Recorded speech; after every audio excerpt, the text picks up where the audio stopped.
So I built this little lead code clone, which can basically just show exercises, and you can submit code and and it runs inside the server securely with no problem. So you can basically click run, this is in Lithuanian, and it executes tests.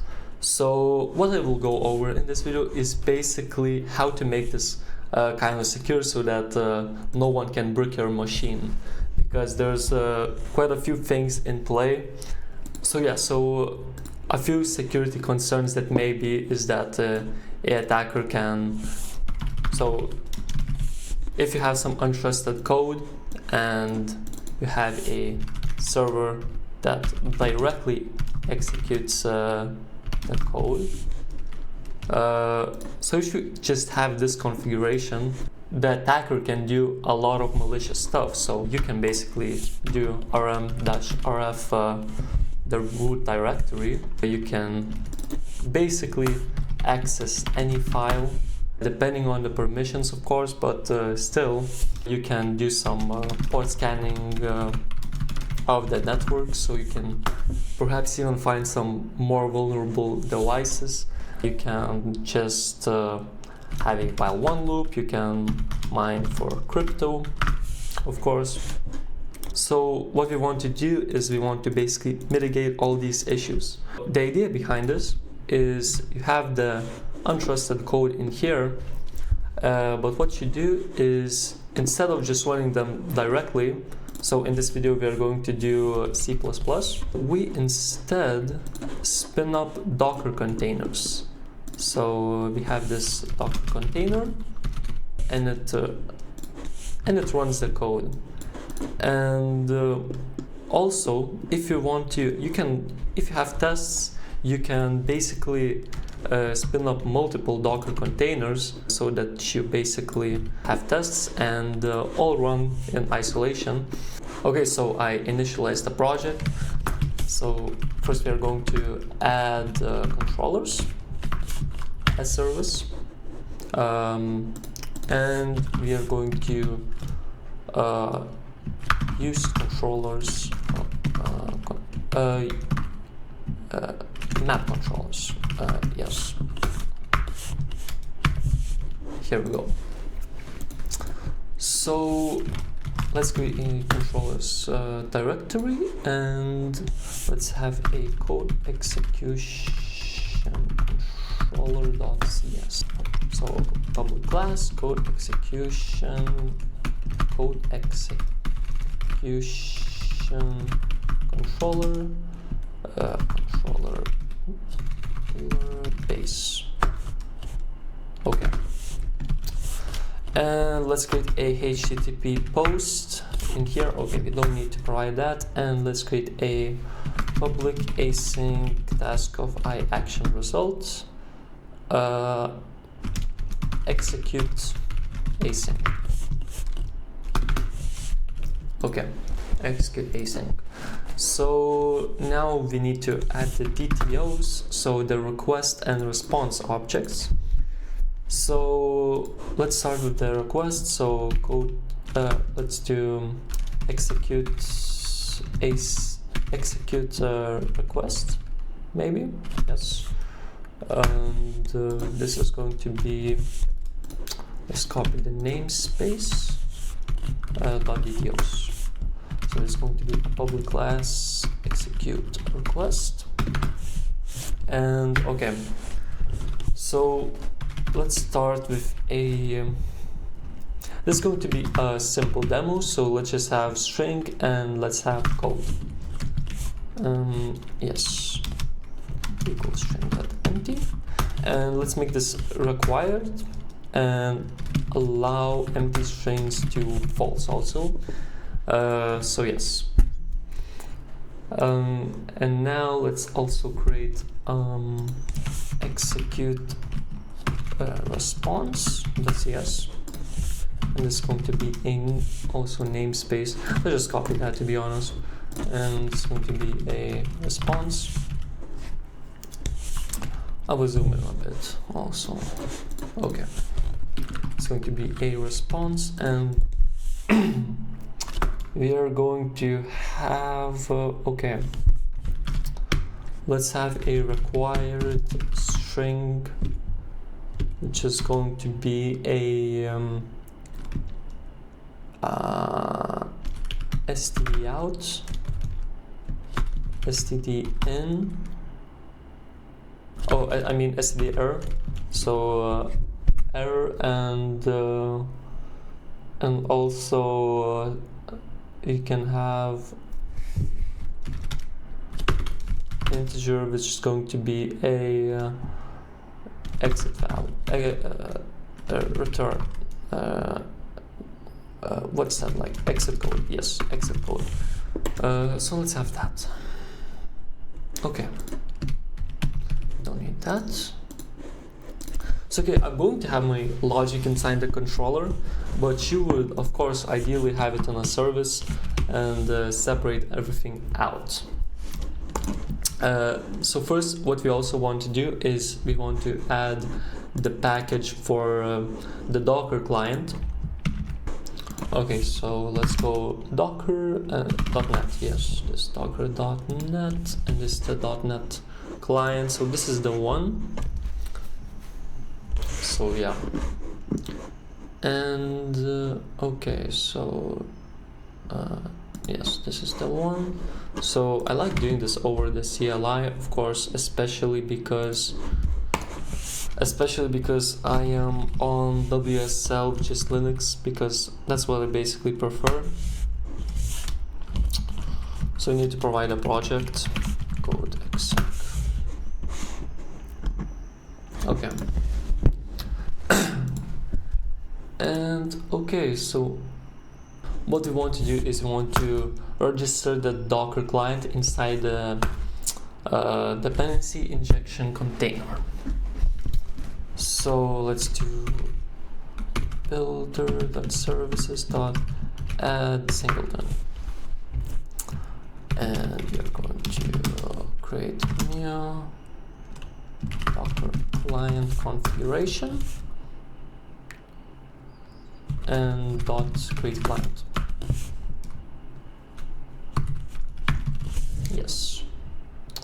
And now inside here we can basically just do Docker client and Docker client. So we can basically inject this into the controller. Okay, and also we need to, from body, to get execute request, which is a request. And okay. And now we can basically start building this thing. So what we want to do is we want to Docker client dot containers dot create container async and parameters. So this is going to be new create container parameters, and image is going to be okay. So image is going to be GCC 16.1. And okay, so yes, we create that, we create the container, and also we need the CMD.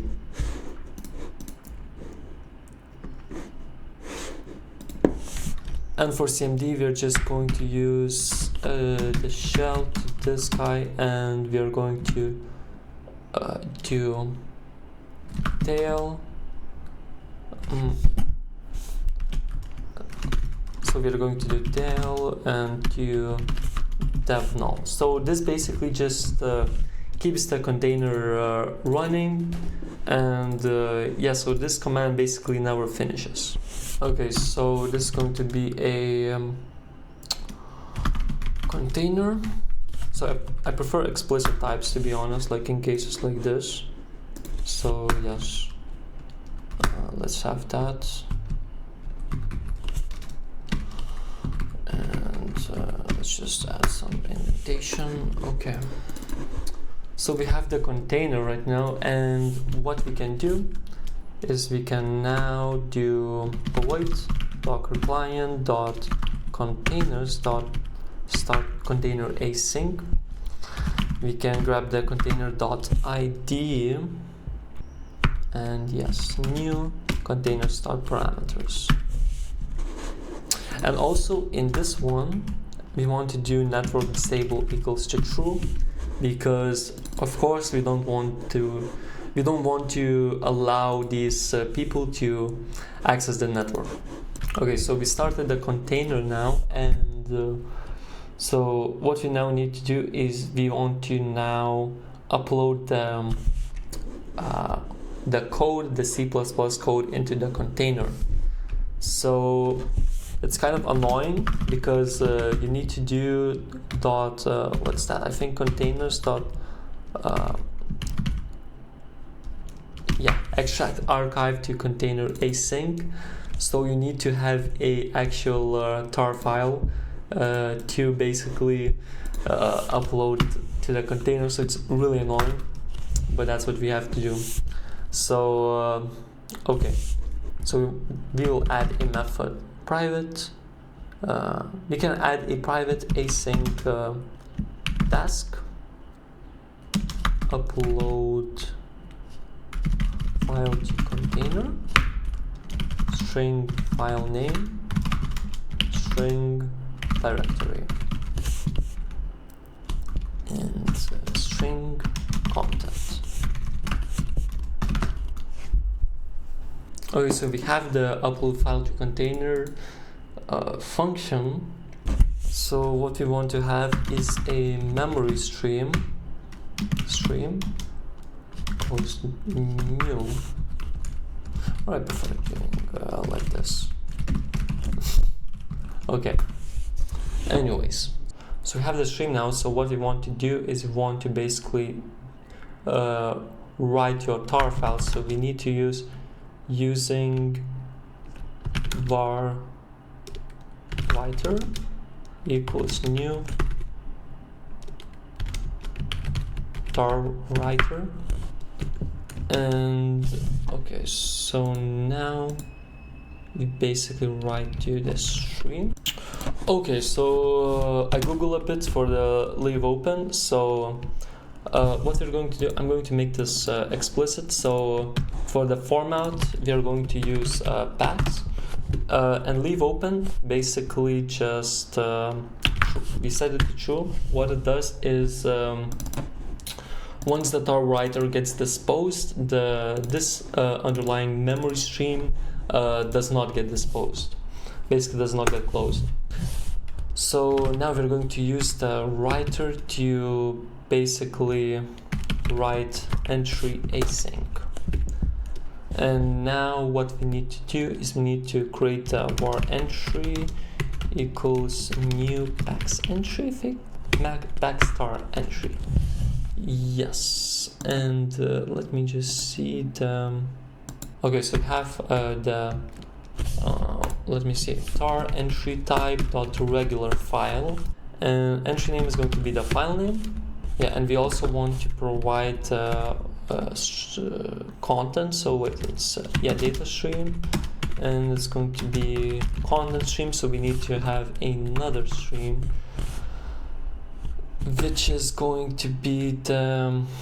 Okay, so using var content stream, it's going to be a new memory stream, and it's going to takes in like bytes. Okay, so I have the content. So we do encoding dot utf8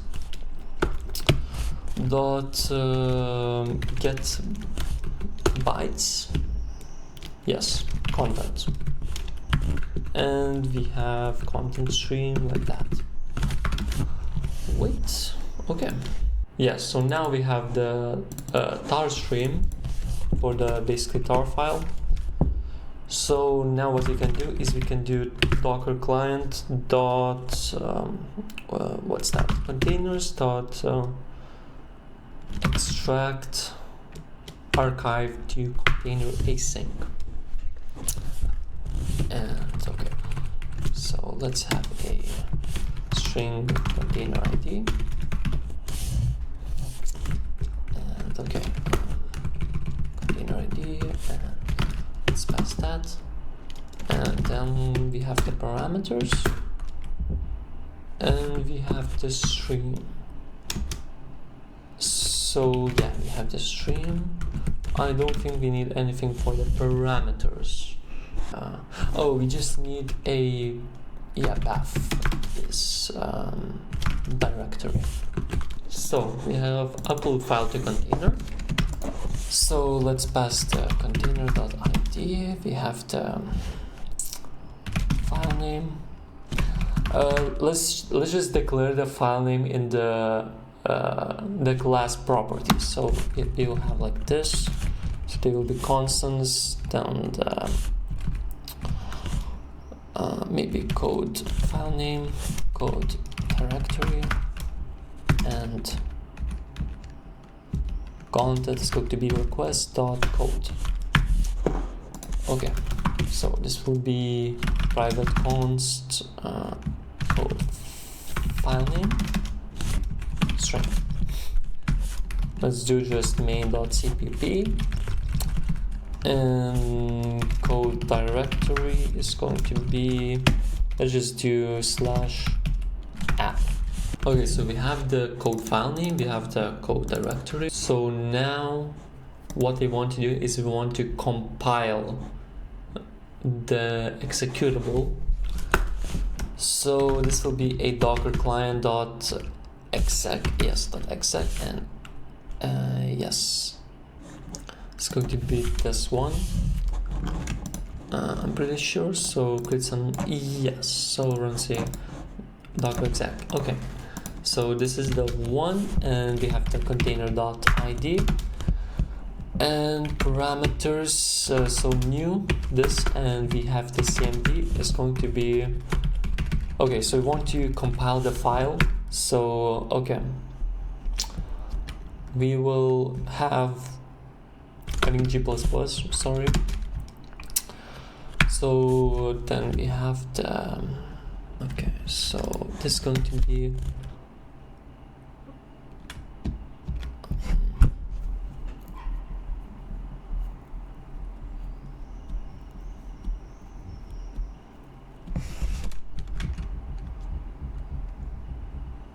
okay, so I would actually, what I would do is I would do cd, then code,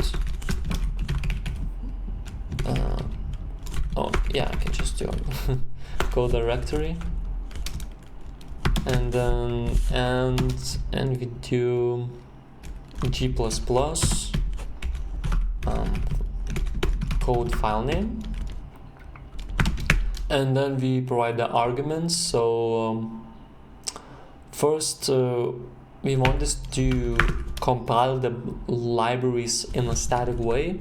Then we have the, let's show more warnings. We have the output to a compiled file name. Okay, compiled file name.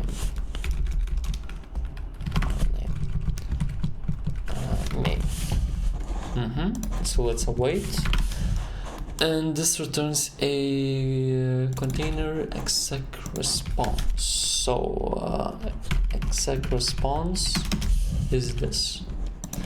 And now wait, I need to check because, okay, so this has an ID. So yes, and I also need to actually start the exec instance in here. So I actually need to do exec dot start container exec.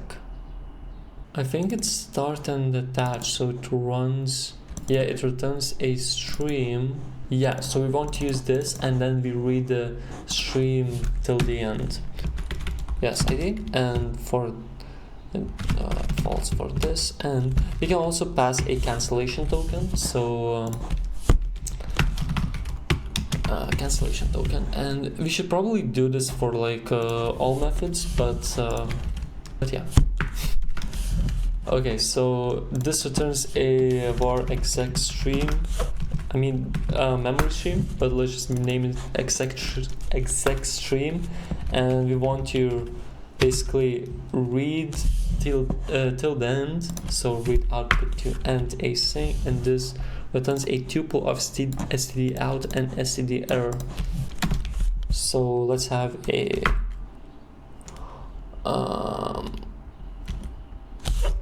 var std out std error equals await, and let's pass the cancellation token. Okay, so now we also want to get a return value.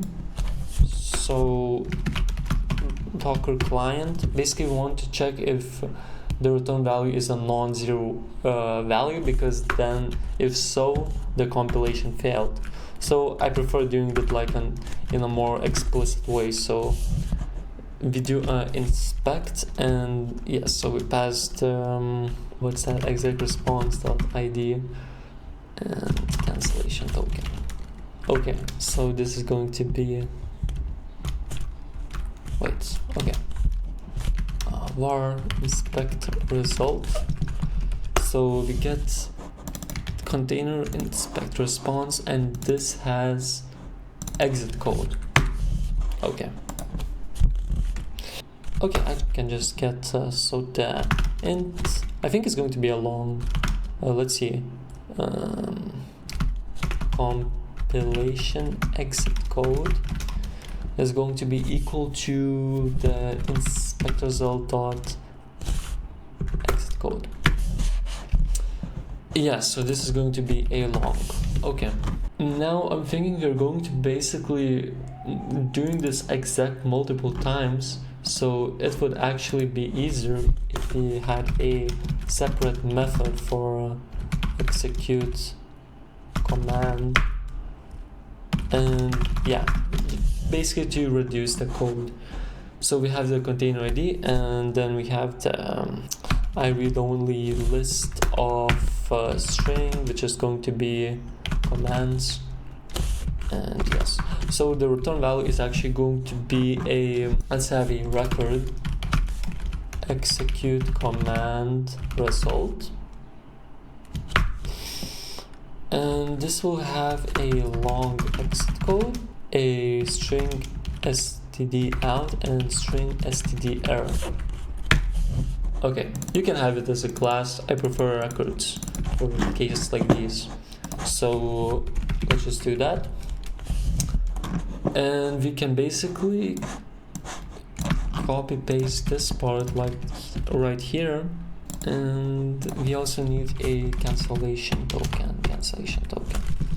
Yes, so let me just format that. Async. Okay.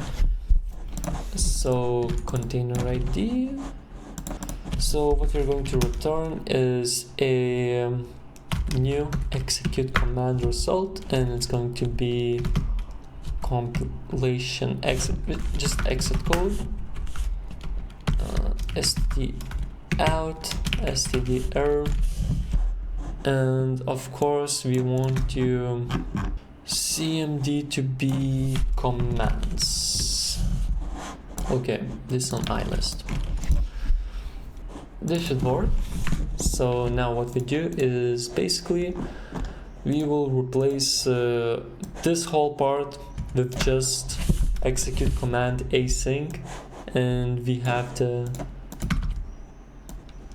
string command equals to, so I mean list of string command is that, and we can basically just pass the container.id command cancellation token await, so var compilation result equals to this, and we want to immediately check if compilation result.exit code is not equal to 0, and if so we return a bad request perhaps, and let's return compilation result. Basically we have compiled the main file, now we want to run it. So now running is just a lot more simple because we have this, so we can literally just have a run command, which is going to be this, and it's just going to be cd to code directory, and we do dot this as code file name. So this is going to be a run command. Okay, so had to take a little break. So we have the run command which executes this one. So okay, this might actually work now. So let's do return okay, and let's return, wait, run result. I mean, let's do that. Okay, and now let's do not Docker, .NET Watch, and let's do a code exec. So let's see if it actually works. And we have Docker not in this. Okay, let's just read it in here. So let's see. Cannot find the file / app in container. Okay, so the problem was that inside the upload file to container, we also needed to create the directory. So that's what I have done. And also the problem is that inside, the problem is we get std out as empty and std error as empty. So because we also need to attach them, so here, so let's just do that. And also another problem that I've noticed is that we have to basically, this doesn't run as, this only runs cd, so you actually need to make this as one string. And okay, and we do like that. So this of course increases the risk of command like injection. So you need to basically use regex to, or something to basically check if, for example, there are no pipes or something like that which can escape the command. So you basically need to sanitize these guys, and of course this comes from the code, but it's just kind of brittle.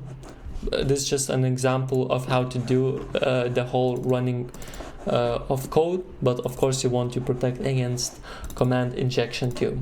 So you do that, and you do cd code directory, and we do a and this code file name like that. Wait, I can actually just store like that. Static.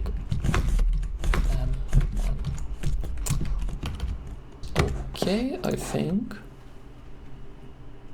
And okay, we get a problem in here. So that is undefined reference to main. Extra tokens at the end of.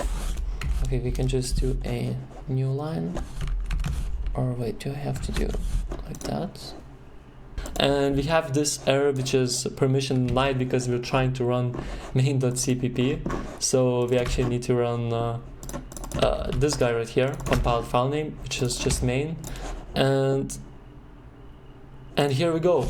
We have the xcode 0, we have std out hello and std error, and we just want to, of course, make this more, you know, formatted, whatever. Oh, it's because execute response. So we didn't even, because we are just returning the execute command result. So this is just that. So we will return okay, and this will be a, oh, I mean, wait, no, new execute response, and of course you have std out is do std out. So okay, yep, and then we have std error, and we have exit code like that.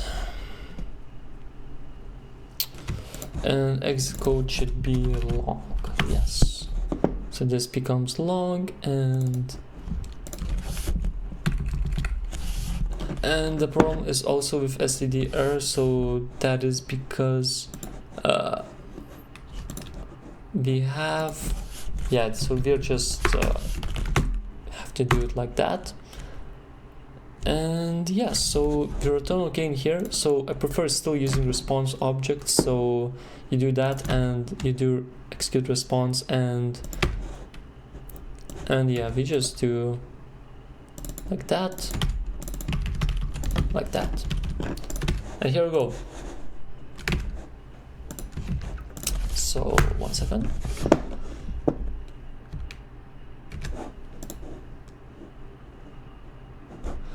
And yeah, here we go. So, and our code is running. So now what you're basically going to want to do is you will want to probably add timeouts so that you can't have a while one loop, and this just keeps running. So for request, let's just add, for example, max length at like 2000, something like that. We want to basically be able to have a timeout. So what we need is a cancellation token source, because we're going to do this using a cancellation tokens. And we will do a ct source equals new cancellation token source. Just do var. Yes. Okay. So now you have the cancellation token source. What you can do is you can source.token, you can provide it in here, and you can remove the await keyword from here and write this in a task, run task. And of course you will get these problems. So now what you want to do is you also want to start a var timer task equals task.delay, and let's just do max runtime, and also want this to be explicit, so max runtime. So let's have a private const int max runtime equals like 2000, which is 2 seconds, and also maybe do it in milliseconds. Okay, so we have the timer task, and now what we want to do is to await promise, not promise, I mean task that when any, so when either timer task completes or run task completes,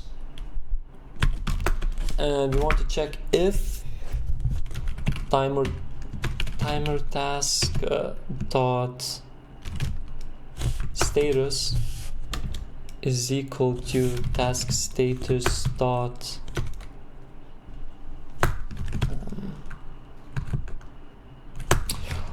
okay, let's just do that. Task status dot let's see, run to completion, and our run task dot status not equal to task state dot run to completion task status. Yes. Then we return a return that request, and let's just do timed out. Okay, and in here let's just do let's add the await and just do it like that. Okay, so now we added a timeout. So if we do a, for example, while one let's see if we get a timeout. Yeah, so we get the timeout, and of course this should run fine. Okay, so now everything is working, but the last thing that we have to do is we have to actually get rid of the containers, because right now what we have is that on each request we create a container, but we don't dispose them. So that's the last thing to do. So if you get a compilation error, we go to Docker client, containers, and remove container async. And this is going to be container.id, and new container remove parameters, and also force is going to set to true, because if it's running, we still want to basically delete the container. We should wrap this in a try catch block, so like that.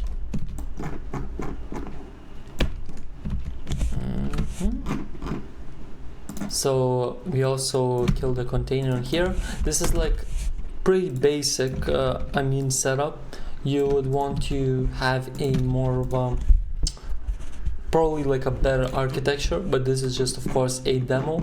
So okay, so after it's done, so you remove the container, and also if we catch any exception, then we also want to remove the container. Okay, and let's return, or let's just throw. Okay, so I would just like to have this out, and okay, and now we can of course execute the code, and everything works. And of course it works. Yeah. So if you like this video, make sure to subscribe, as I'll be creating some similar videos too. And yeah, bye guys.